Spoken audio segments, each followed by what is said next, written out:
Hey guys, I'm going to do a pastel demo today, but I'll start off by drawing this beautiful lady, one of my friends, Jessa.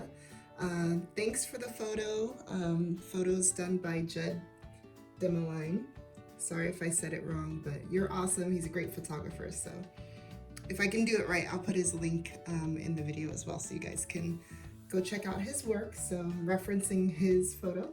I'm also, just so you guys know, I'm not working from this particular photo. I just put this here so you guys can see it. I have my laptop off to the right side, which I'll be looking at. Okay, so there's two photos here. I'll also be drawing this initial drawing with these pastel pencils. So it look like this inside.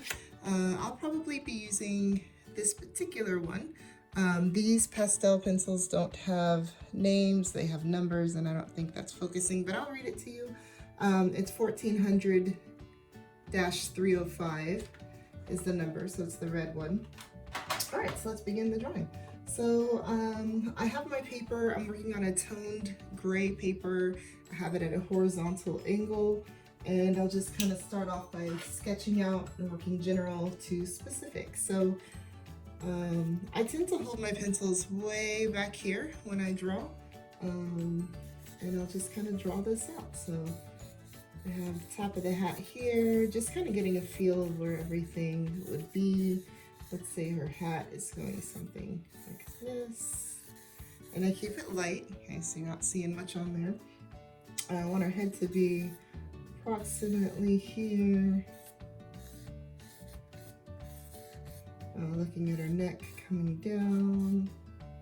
Let's see, I can probably bring, the hat is out here, bring her shoulders to about here.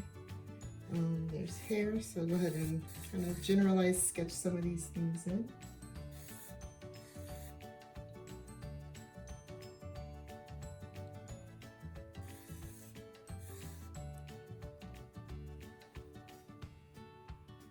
Getting access lines on her face as well. Let's see, we'll take this here. We're gonna continue sketching this out. I'll have her chin here. So I usually will put an access line down the face, and then for her, I'm seeing a slight arch in the eyes. Now remember, the top of her head is up here. Typically the eyes will be halfway from the top of the head to the bottom of the chin.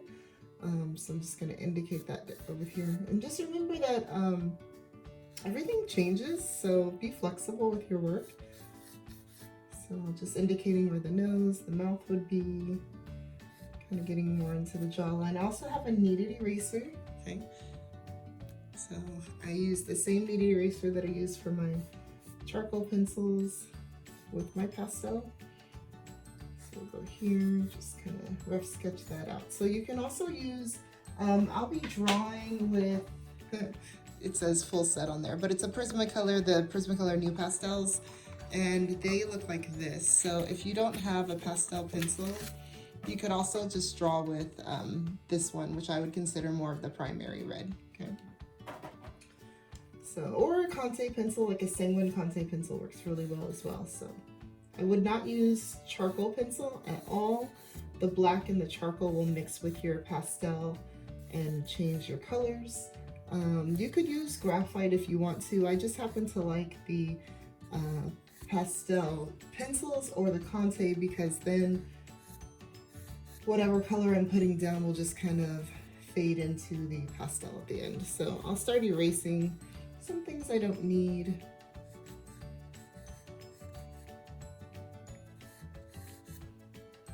Just looking back and forth, so bringing this here. Once I get this generalized sketch down, I'll probably come back and explain a little bit more about the facial features.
so just to talk a little bit more about some of the facial features, now that I've got this kind of generalized sketch down, I feel pretty good about it. Again, things will be adjusted as I go along, but I just want to kind of focus in on, I usually start at the eye area and then I'll work my way out, and that's why I like to work from my laptop, because in this picture I can't zoom anything in. It's kind of like whatever I have is what I have, unless you print it out and you get more details in the eyes, more details in the nose and mouth, then that makes it easier. But for now, I'm just going to zoom in on my laptop, which are things that you can't see, but at least you can see me drawing. So I'll start in between the eyes.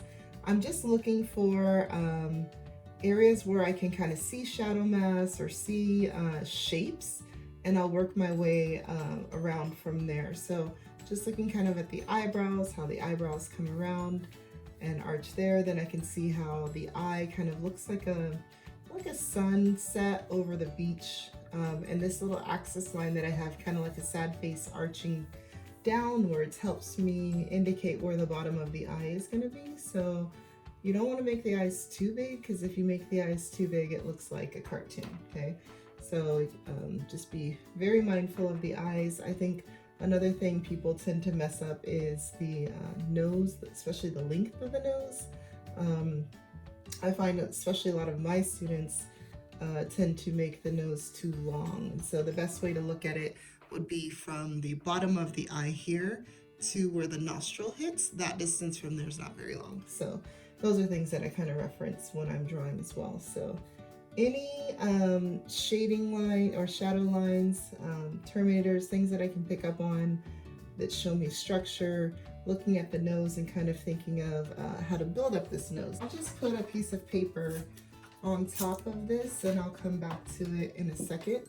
But I just wanted to kind of walk you through how I would handle a nose. Okay, so if I were to draw this out very technically and kind of show all of my process, here are some things that I'd be looking for when it comes to drawing a nose. So instead of drawing this nose, you know, like that, okay, I'll think more so on how I can show it three-dimensionally. So how can I see, again, where the axis line of the eyes would come down, the center line for the nose?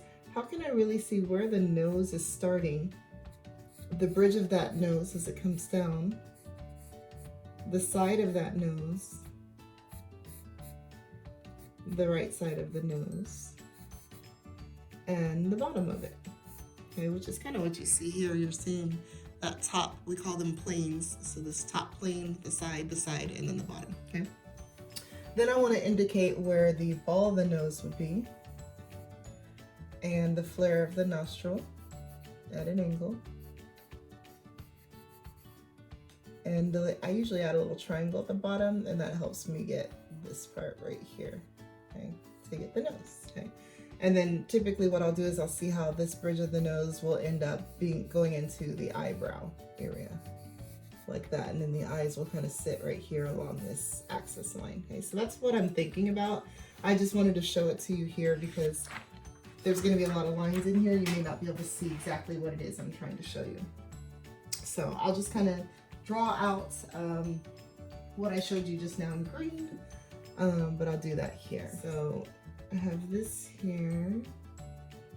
We're gonna come down, gonna end this here. So the top plane of the nose, and I'll show the kind of side plane coming down here. Now I don't always draw out all of that. Sometimes what you'll see me do is switch into like a different color altogether. Let me get out my Prismacolor Nupastels, and I'm gonna be using this blue right here. So I tend to use that for my shadow mask. So me blocking in value actually helps. If you're doing this in black and white charcoal, or if you're doing this in whatever material you're doing it in, you may want to go into some of your shadow masks. I don't like to be so linear, which means I don't like to focus on too much line, because I want this to look three-dimensional. I'm actually focusing a little bit more on the shadow shapes that I see. Okay? And by the way, this is erasable. This pastel is erasable. You can take the Tough Stuff eraser and take it out, or you can use a kneaded eraser. So you'll see me do kind of part of a pastel demo in here along with the drawing. So go into this side. Okay, this feeds right up into that eyebrow. And as a matter of fact, when I'm squinting at this, and you can see it from the photo, there's a lot of shadow mass up at the top as well. So I'm actually gonna just take this and tone it all down. I use blue in my shadow shapes. And what I found, it's actually kind of funny. So I went to school at Laguna College of Art and Design. We had an instructor there. It's a long time ago. And she was teaching us this method on, it was an oil painting class, and she was teaching us this method. And in that method, it was that we had to buy white acrylic and blue acrylic, and we had to put blue in the shadow mask, like what I'm doing right now, and we had to put white in the light mask. And we kind of thought she was crazy, it didn't really make sense. And then later on I started thinking about her, and it actually made total sense. So if you think about the old masters, and you know how they would do grisailles or some kind of underpainting, and then from there what they would do is, in the light masses, whenever they would paint, it looked like it was glowing. And in the shadow masses, wherever there was that gray, it would look like, you know, like it's in the shadow mask. So I realized that what she was doing was using the blue to cool down the shadow mask so that the light mask stood out. So that's what I'm doing right now, is I'm putting blue in my shadow mask. Now, again, I'm kind of constructing this as I go. If you're really detail oriented, you might want to draw out a little bit more, but I actually like working with shapes more so than all the line, okay? I try not to get hung up too much with my structure, making something look completely accurate while I'm trying to draw it. I'm just really, you know, squinting. You can't see my eyes right now, but I'm really just squinting and kind of checking what I've already done. Know that anything you're doing is pretty forgivable as long as you're not working in a Sharpie. There's a lot of things you can change. You may think you can't change, but there's a lot of things you can change, you can edit, you can fix, okay? And we'll kind of pull this together as we move along. And again, these demos, hopefully you're enjoying them or you're learning something, but they're really meant for my classes so that they can learn how to handle this process as we switch to the online platform here in 2020. Okay. So just kind of, you know, squinting and trying to see these shadow shapes. Again, I don't really have much of a mouth there, but I can see where the bottom of this nose would be compared to the lip, okay? The lip I'm also gonna put into shadow mask, and I'm squinting, making it really blurry, okay? So I can just kind of see the value, the shape, and just kind of what we call map that in and fill that in, okay? And it starts to come together. You start to see a face after a while. I don't want the lower lip to be too dark. Instead, I'll skip that and go underneath, okay? And I'm kind of looking at this. It looks like her eyes may be a little high, so there might be some adjusting that I'll make along the way, but we'll figure it out. Like I said, be flexible. You can give yourself a lot of structure. I've done that also, okay? And then I also have done it like this, where I just kind of loosen up and have fun. I think it's a little bit more liberating when you can just, you know, kind of go for it and then make the changes along the way. I'm just blocking in the shadow mask that I see in her neck right here. I don't want to do too much to the hair at this point. I want to kind of keep that left alone so that I can get my brights. So now when it comes to color mixing, I'm going to go straight into my my Nupastels, and my main thing is for you to understand color theory when it comes to this process right here. So typically when you think about primary colors, I'm gonna put this one back in here. For primary colors, you're gonna have the red, the yellow, and the blue, okay? In this case, I have 2 reds, okay? You could say 3 if you wanna include this brown as one of them. The yellow is given, so I don't have any choice between that one. So you can say we have 2 reds, we have 2 browns, we have 2 greens, 2 blues, 1 purple, and 1 black. And then there's a white, but it always ends up being my smallest one at the end of the day. So we have to kind of choose which ones would be our primary. I'm gonna put this paper back up so you can get an example of what it is I'm talking about. Usually I'll ask people, or my students, I'll ask them, which one would you consider the primary between the two reds if you had to choose? The one that looks more kind of orangey red, or the one that looks a little bit more pinky red. A lot of people tend to choose this one. And then when it comes to the blues, I'll ask people, you know, which one do you think is gonna be more of the primary blue? So they'll tend to say this dark one over here, and then obviously the yellow is given. So let's just kind of try this out on this piece of paper right here. Let's refocus. Okay, just so you guys can see. So if I put down a little bit of this, I call it orangey red, okay? And then I put down a little bit of the one that looks a little bit more pink.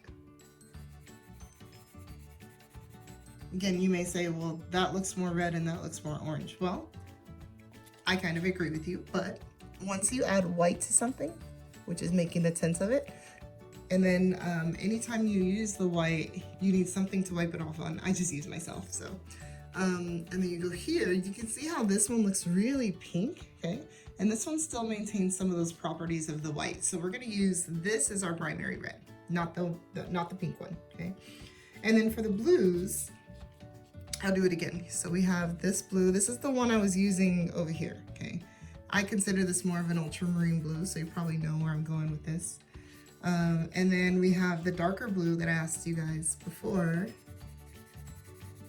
You can see all this pastel kind of dripping down, so be mindful of what's underneath you, so that you don't have pastel dust falling on your carpet, okay? All right, so for the blues, I'm gonna add a little bit of white on top as well. So if I have red on here, I'm gonna again wipe that off, because whatever I have here is gonna imprint on whatever I'm drawing next, okay? So I'll put a little bit of white here, okay? I'm gonna just wipe that on my arm, my hand, okay? And then see how that turns turquoise? Now, if I were to use this one in my shadow mask, then she would have a lot of green in there. And if I were to use this one in my light mask, then she would kind of look like she's on fire. It gives that kind of sunburn effect. So when I go to make her skin tone, to make kind of a peachish color, I'm going to use the white, the yellow, and this red, not this one, okay? So we'll just take this away. Okay, and if you are making, let me just, you know what, sorry. Let me show you here first. I usually start off with my red, which I consider to be the red. Okay. Then I go to my yellow. And do you see I'm cross-hatching like that? Okay. You're not trying to fill everything in at once. And then I go to my white. And then it's just adjusting. If the person is more, you know, pink, then you could add either more red, or you could add a little bit of this pink to it, but that would be kind of like my base. If I wanted to make my skin tone, again, just looking at this palette, I would use the same, you could either use the same blue for the shadow mask, or you could use purple. So instead of using this blue here, a lot of times for African-American skin tone, I'll use a purple to start with. Okay, it just looks pretty with our with the shadow masks in the skin. But for this one, I have two browns, okay? And you may say, okay, well, which brown makes Kalika's skin tone? Well, I'll probably combine both of them. This one's really what we call really red. I kind of call it like a brick red. See how intense that is? It's really solid. A lot goes on, you know, really fast, kind of like a soft pastel. So instead of using that one first, I'll default to my dark one. So I'm just gonna lay down a little bit. This one has a lot of green in it. Okay, so in order to get my skin tone, I would need to mix both of them together, okay? And then to warm it up just a little bit more, you can use a yellow on top of there. And then, like I said, purples work really nicely. See how that? Purples work really nicely with that shadow mask for that particular skin tone. So I'm gonna go back to Jessa's skin tone and see if I can color match. So just blocking in some of my lights. Again, I'm not expecting this to look really like gorgeous, okay? In the beginning. In the end, I do have that expectation, don't get me wrong. But I really just want to lay down my lights and lay down my darks. So you can see me putting in this red. Okay, it's gonna, again, every drawing kind of has that ugly stage to it. Okay? And I'm gonna pull the red into the blue as well. Okay, so you're gonna see me pulling the red into the blue when I draw. And basically whatever happens on top of that blue is going to have that undertone of the blue on it, so it's gonna treat itself like a shadow mask. And just keep moving it around, cross-hatching. I don't put any red in the eye, okay? So we're gonna put red here. Also don't put any red in the hair.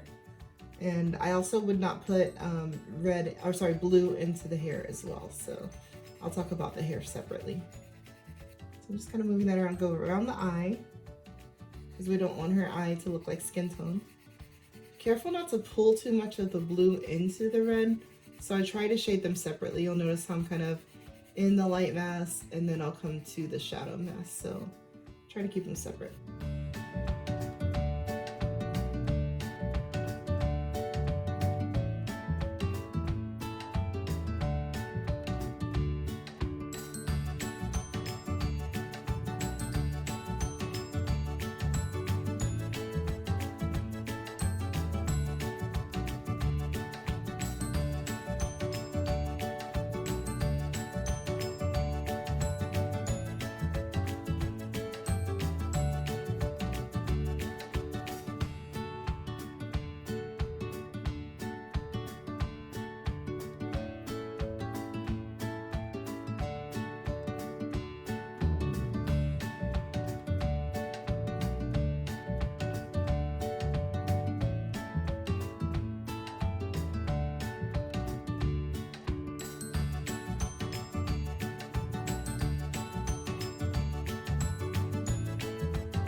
So this looks crazy, I know.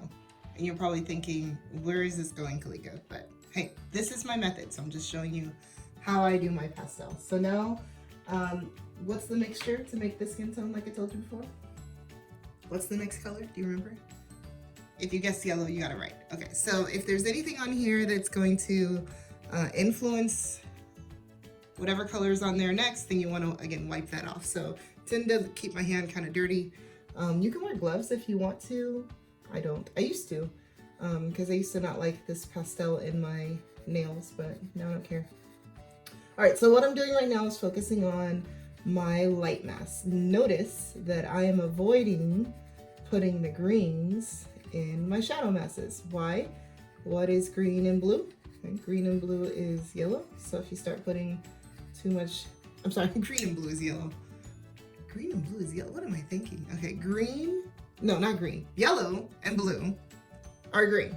I got the same family right. I just was not saying it right. So you're probably listening to me like, what is she talking about? Well, if you know your color theory, then you corrected me in your mind. But you can kind of see it coming out. So just focusing on this light mask. Not worried about much. Why did I make the eyes dark? Well, if you see her eyes, they're pretty much in the shadow mask. You can see that this part of her eye is not even as bright as her hair. So I want to make sure her hair stands out more than her eye. So I just toned it down. If this was, let's say, I don't know, black and white charcoal, I would make sure I wouldn't put any white charcoal in her eye. Okay, so you can kind of take whatever it is I'm doing and, you know, use it for other reasons, meaning you can kind of translate into a different medium. Okay, so I'm just kind of editing her hair, pushing this hair back a little bit. I'm just going to use the pencil that I have as my red, and then I'll just layer that yellow back on top. So just extended that out. I'm just going to cover this whole area, so I'll come back on camera when this is done.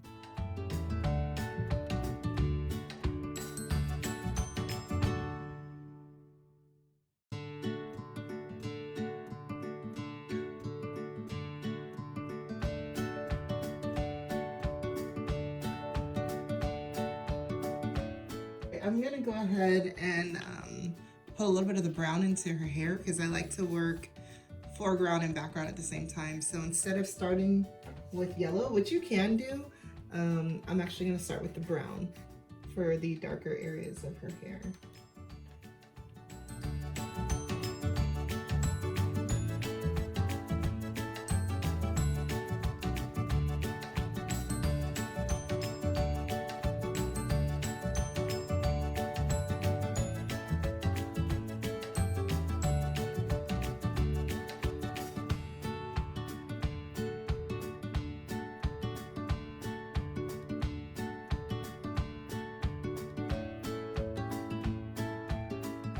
Go back to the yellow and just kind of finish up some of this area right here. Switching colors, adding a little bit of this pink one. Remember the other one was this one, so I'm going into a little bit of the pink into her lip. So right into this area right here.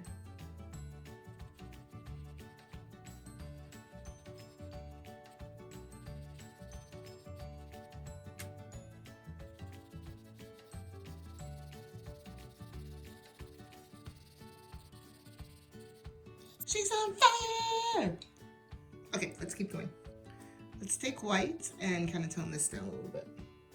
Now for the white, be careful how you apply it. So you'll see me starting off in the areas where I have more white, where it's brighter. Okay? And the longer the stick, I think the easier it is to kind of maneuver the white. Don't press too hard everywhere because you're not trying to fill everything in.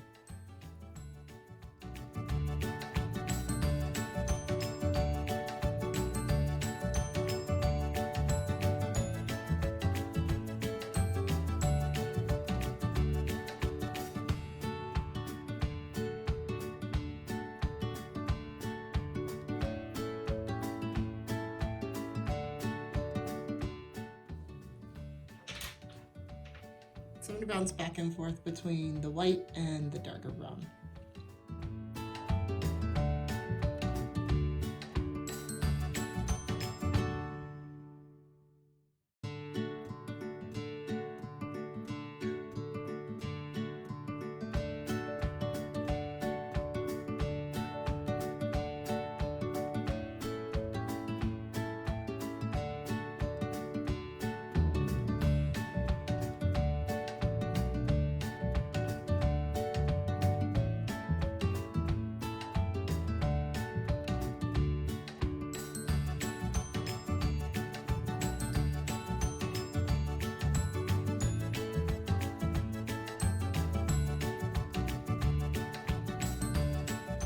Grabbing a darker pastel pencil, and I'm just going to get some of the area in this eye and in the nose. And this is a dark brown. See if you can see the number on that. Come on, there we go. So that's the number that I'm going to be using, and I'm just going to be focusing on some of the areas in the face just to get it to look a little bit more like her. Don't rest your hand down.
just remember that whenever I'm using the pencils, I have a color that's similar to it in a stick. So just like when I'm using the brown, I have the stick and the pencil, and I have the red, I have the stick and the pencil. So I'm trying to keep colors that you would have access to if you didn't have pencils. You would just have to make sure you kind of angle the stick in a way where you can get some of the details in there that are harder to get when you don't have a pencil.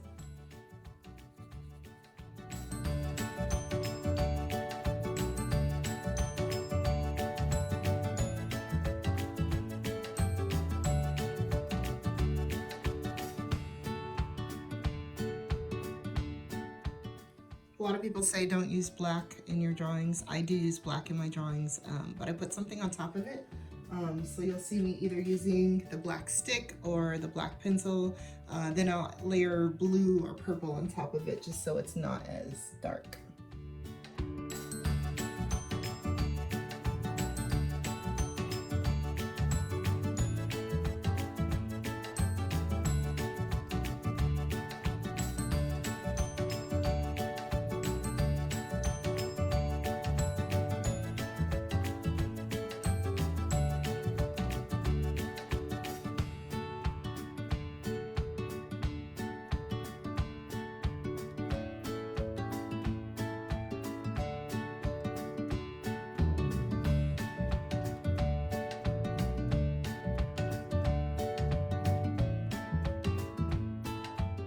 Holding kind of everything in my hand, and then I'm just kind of moving back and forth as I go along. Watch your terminators, so soften edges or have hard edges depending on what it is you're looking at.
I'm working in this eye area. My goal is to make it seem like her eyes are recessed in her head, not popping out. So it's really important not to put the white in the eye and make it look white. It's important to let that kind of sit back. So that's why you'll see me pushing and working with brown, the skin tone, just trying to push this area dark. And again, the key to this is to squint, because if you don't squint, then that's when you really start making things way too light. I'll start to add black in here as well, just to tone it down.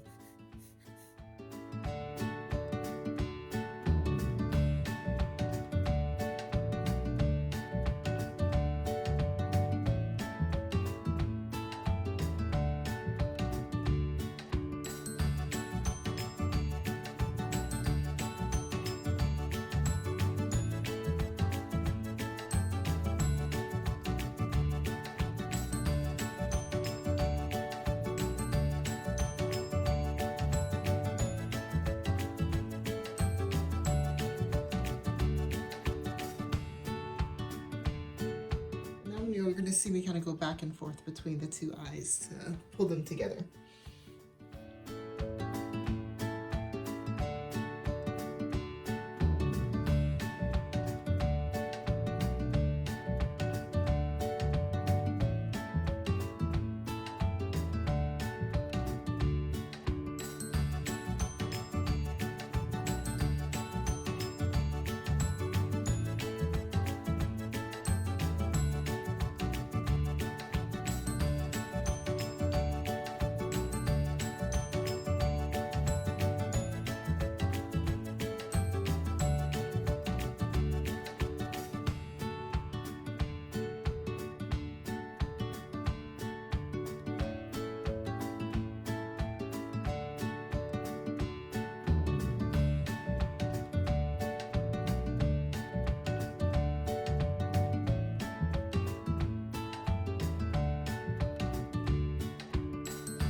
Use some of the pinks and just kind of make her cheeks pop out a little bit and maybe kind of work down towards the bottom so I can pull it together.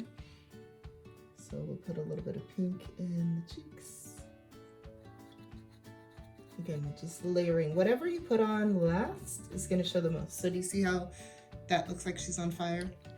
So you need to go back and sandwich it. So it can either be a white that you put on top, which will turn it pink. If you feel that that's too intense, you can tone it down a little bit. Typically to tone it down, I'll add a brown. Now remember, the brown that I'm adding is that dark brown. And if you remember me telling you, the dark brown has green in it, and the complement of green is red. And so by putting a little bit of this brown into this pinkish color, I'm actually diluting and toning that down a little bit. So there's a method to my madness. I'm gonna go into the more primary red. Just bring that skin tone back a little bit.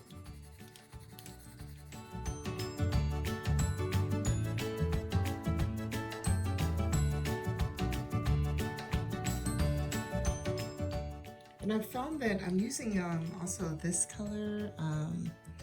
This is 14105. But this kind of tannish color in a pencil format tends to blend my pencils really nicely. I'm not doing that on purpose. I just like the color, but it's helping. You'll notice that I'm not blending with my finger. I don't think ever once have I touched it with my finger. And I want the pastel pencils to kind of blend themselves. So it's a process of just that light pressure, cross-hatching back and forth to get them to blend themselves out into the paper. You don't have to do much work there.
Case, you can tell that she has, well, you can probably even see it from the photo that she's got some pretty strong eyelashes. Sorry, I blinked on the word. So eyelashes I usually save until the end. I don't want to put them in. Sometimes I don't put them at all, but for this particular drawing, I think it calls for it. So all the detail, all the little things, any freckles you see, try to hold off on those until the end more so, because the more you start putting it now, if there's any changes you needed to make, then those tend to just get wiped back out anyways. So I try to, even though it makes the drawing kind of pop out and look really cool, try to wait till the end for all the fun stuff that you want to add. And I think that's one of the reasons why, well, I don't know how you guys feel about pastel, but I've heard a lot of people tell me that pastels are difficult. I feel like, well, to me they always came kind of easy, but I feel like the reason why they think it's more difficult is because there's a lot of layering, and you could easily, it's kind of like oil paint that never dries. It's like you could easily do something and root, like right now, like if you look at her nose, it looks really strong, the bridge of the nose. You can really easily do something like what I just did here and feel like you just ruined the drawing. But I think if you're pretty confident with what you're doing, you realize, you know, you can come back and kind of soften this area and like actually use this as a transitional way for the skin to kind of undulate and pull around that eye a little bit more. So now that's back out, then I can come back in and kind of fix up, you know, what I had intended to put there in the first place. It could be a change of color, so I could try to use more of that brick brown kind of color with a yellow. That works really nice for golden colors. I'm just gonna pop some of that in there, and then I'll try to find other places where I could use it. I'll pop some of it maybe in here underneath that eyebrow. Definitely could get some over here in the cheek. Okay, and then just go straight into the yellow on top of those areas. So a little bit of yellow here. That'll give you this kind of golden brown kind of quality, which is really nice. See that? Do it here again. So just think that every time you're doing something, it's not that you're necessarily messing up, it's that you're learning, and everything you do kind of comes back around in more ways than one, meaning that like you realize something you can put in your piece that you had never done before, or something that can help you figure out another drawing. Just try not to stress about it. I feel like the best thing when I'm drawing is that I'm not overthinking. Like, I have to think, obviously, but I'm not overthinking to the point where I feel weird about it. The more you draw, the more that confidence comes, I would say. Be careful also blowing your piece. I just blew a little bit on it, but when you blow, you re-inhale all that dust that is on your paper, so just be careful with that. Maintain that confidence while you're drawing. Just know that everything will be okay, and you're making the decisions you're making based off of observation, and you can always kind of come back and fix and add little things that make your drawing really sing. Some of the fun stuff can come at the end. Doesn't have to be, you know, always at the beginning where you're like, you put something in and you feel really good about it. So if you recall what this looked like before, it looked really funny. She looked like she was on fire. So let's kind of get into the mouth, and then I can start to probably make this look a little bit more like her, because even now, so it's just a process, you know. It takes time to layer. It's not going too far too soon. Not saying, hey, I know this is this skin tone and let me just put that color in and not think about the choices that you're making, because it doesn't go away. If there's something that wasn't working, you're gonna have to take it out. You know, if I had added a blue here and I start to get the skin tone in there and I realize, well, that looks a little too dark, I can't just, I mean, you can, but I try not to just keep adding on top of it. I try to erase it and fix, you know, what it is that I was, you know, messing up on in the first place. So just know that whatever you've put down, just like I said, it's like that oil paint that never dries.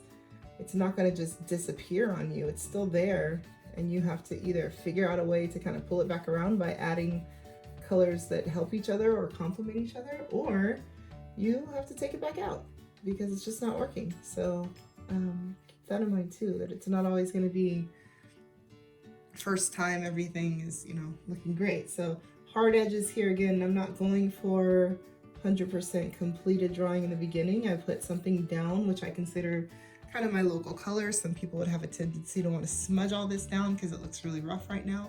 But as you can see, that all kind of evens itself out with the process. So it's just that patience, being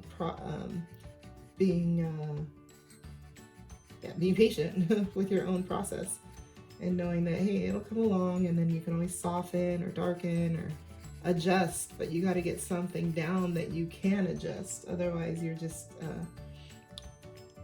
working, and you're not really making those conscious decisions to alter and change things.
start working in the mouth so we can adjust the bottom of the face a little bit more. So I'm going to use the brown and kind of get in there, get a little bit more detail, work some of the reds and whites as well.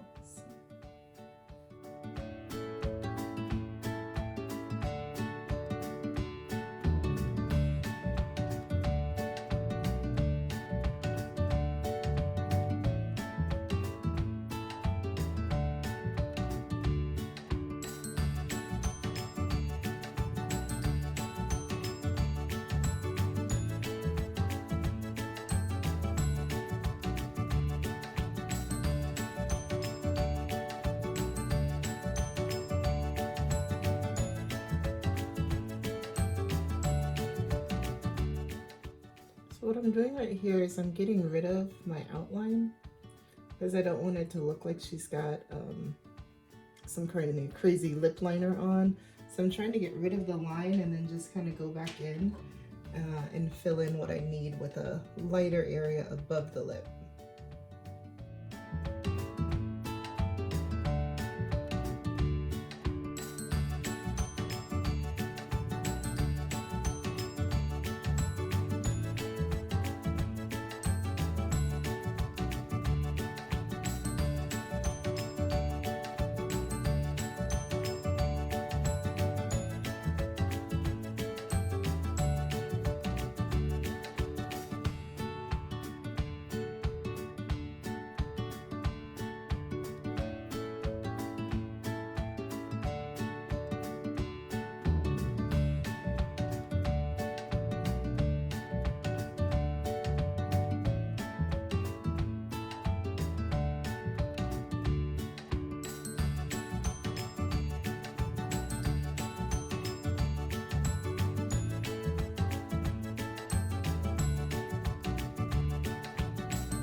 While I'm working on this mouth, I'm kind of looking at the fact that her mouth is slightly open. I actually like being able to record it because I can look at the drawing through the camera and kind of see where things are maybe standing out too much or where I need to kind of push things back.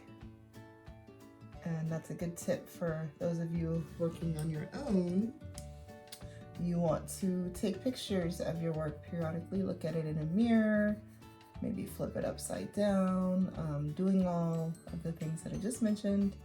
Stepping away from your piece really gives you perspective and helps you finish it because then you can see some of your mistakes. So every once in a while I'm kind of stopping and looking at the video and checking if things are looking okay.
lips down at the bottom, I'm gonna get a little bit of purples and browns, possibly some blues as well. So you'll see me working in mainly kind of these colors, a little bit of red as well, some white.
And start working some areas in the chin and neck area so that I can adjust her face a little bit more.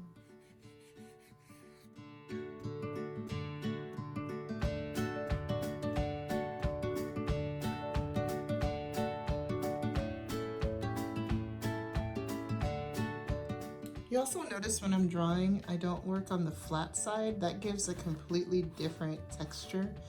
Sometimes you'll see me do that on the outside, but typically I'm working, if this is the paper, let's see if I can focus on my finger instead of the drawing. Focus. Okay, if this is the paper, then I'll be working kind of like this when I draw versus working along the side like that, okay?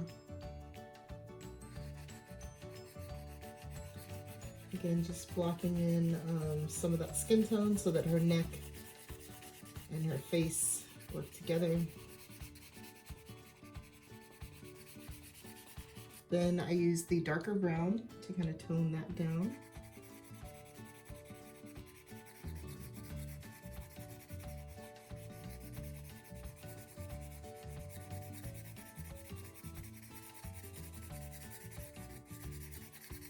And she's got a shirt on, so I just want to kind of indicate where that shirt would be. Should be able to see some of her shoulders coming over here. And then I'll get some of the white. Now, when I get further away from my focal point, I am using a little bit more of the side of my pastel, just to kind of move it faster. Plus I don't need as much focus out here anyway. So I'll get some blacks in here to kind of reshape her jawline and neck.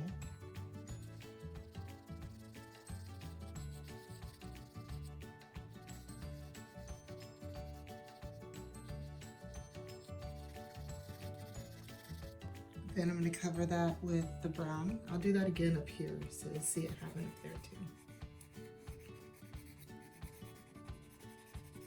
Just trying to cross hatch to get that to blend. Excuse me.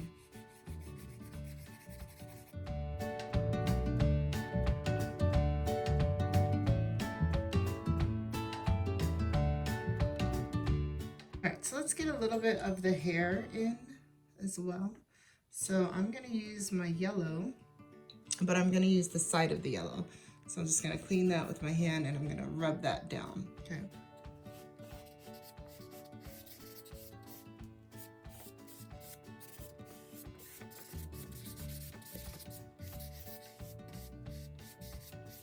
Also want to block in some of the hat. So let's see. I'm going to actually choose purple, like a purpley pink for the hat. So to tackle that, you'll see me use Oops, sorry, wrong colors. Okay. You'll see me use these three for the hat more so, with some white in the end. But because I wanted to start off pretty dark, I'm gonna start off with the brown instead of purple or pink. And I'm just gonna kind of lay in this area.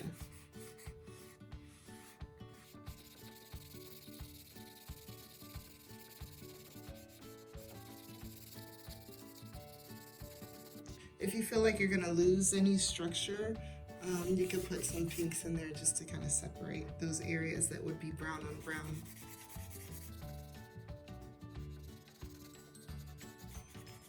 I'm not gonna do a background also.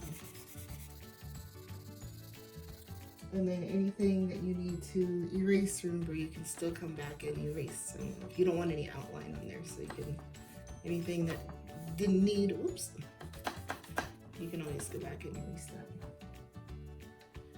Just want to block in something at the top since I don't have anything down like that.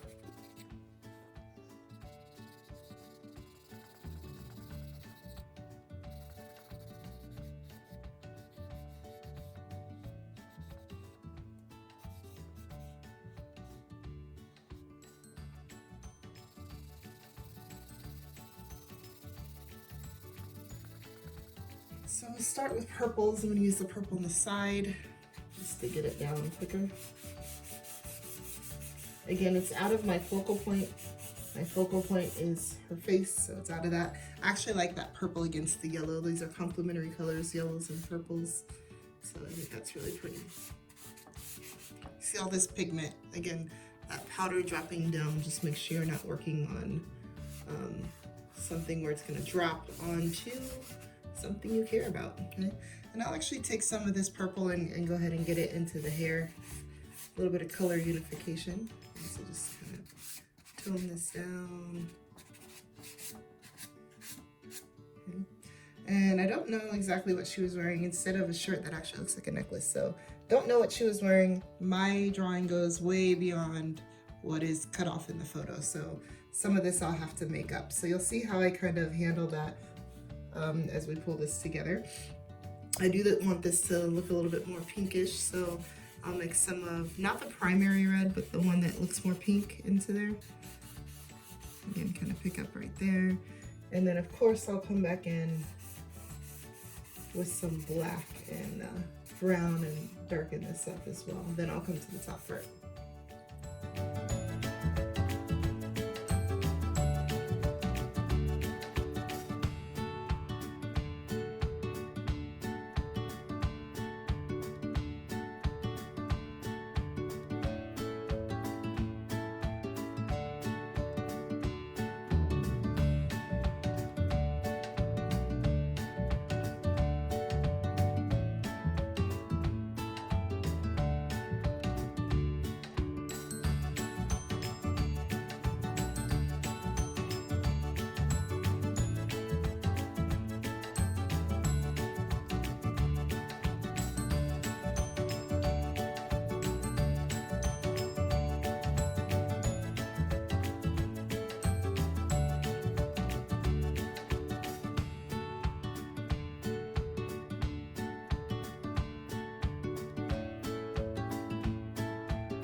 So for me, it's important to go over it maybe rough like this, but then kind of smooth some of that other areas out. Otherwise, it just looks like it's too rough on the outside. Not too concerned about the hair. I'll handle that after.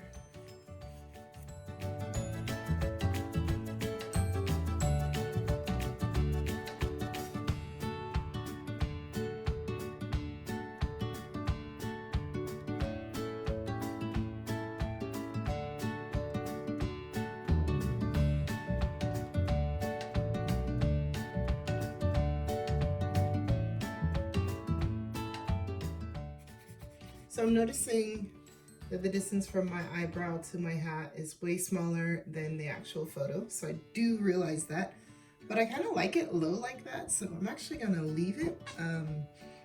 Otherwise I would have pulled the hat up, but I don't think it matters for the portrait. I actually like how that swoops down even more so than the photo.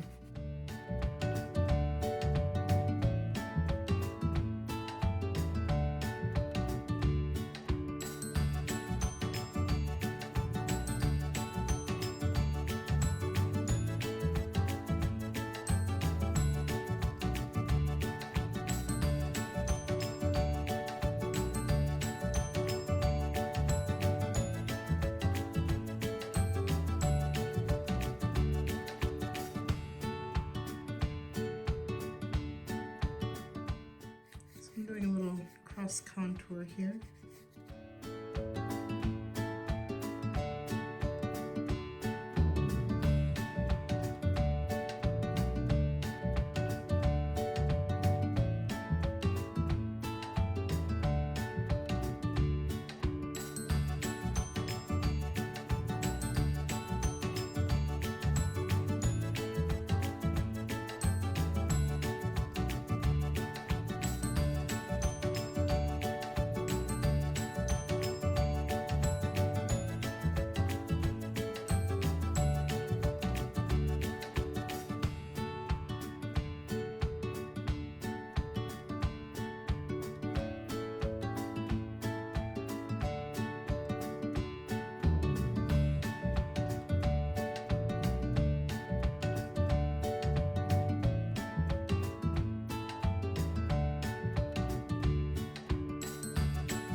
Put some yellow up in that area to help balance out the hair just a little bit more. So I'll take the yellow to help tone down the purple.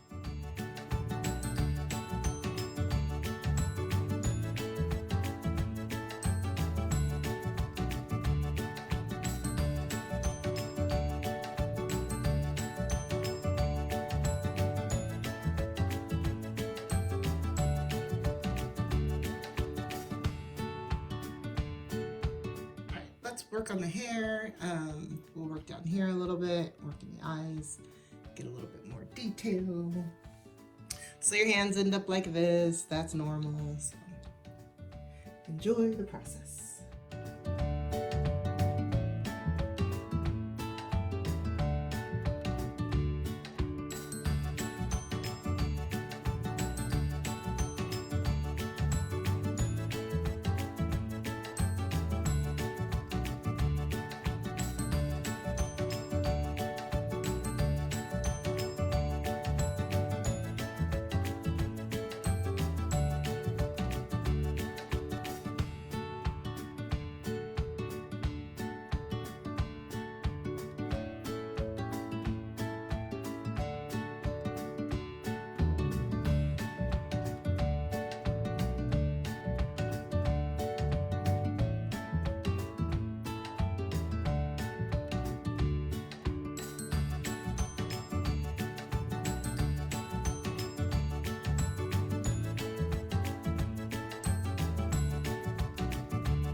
So when I'm smudging, I'm just smudging with a very light, pressure.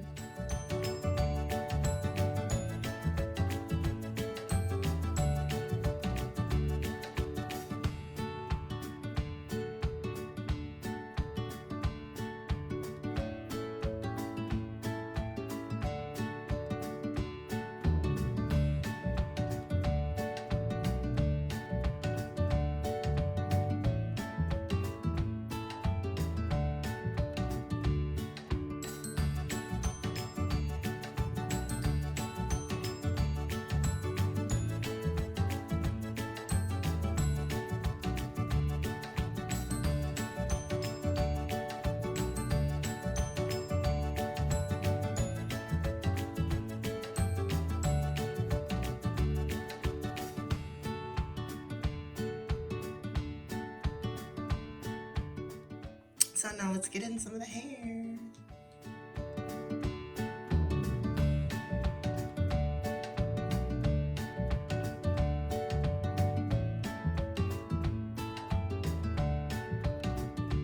And the key to doing the hair is not to think about all the strands that you see in there, because then you can get something that looks really stringy. It's really just to think about the shapes, color, the value that you see, just like you would anything else.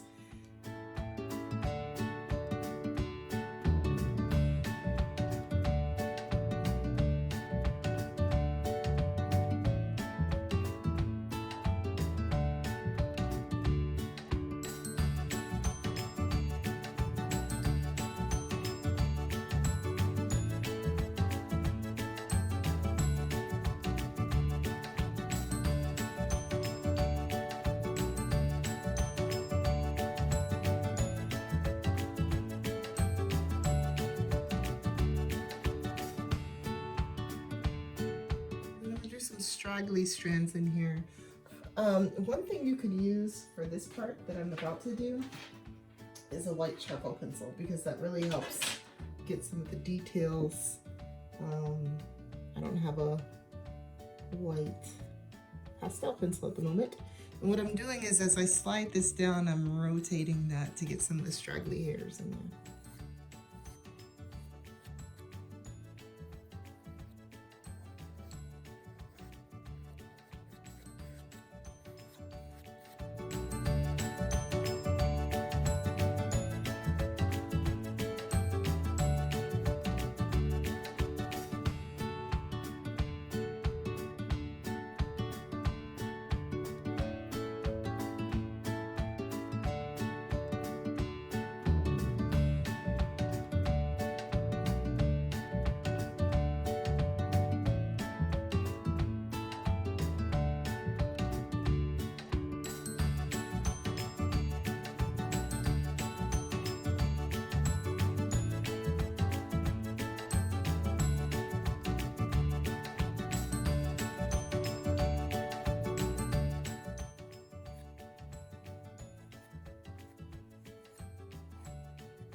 I'm gonna get some of the baby blues in this area of her hair. I think that would look gorgeous.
So there's my photo reference off to the side.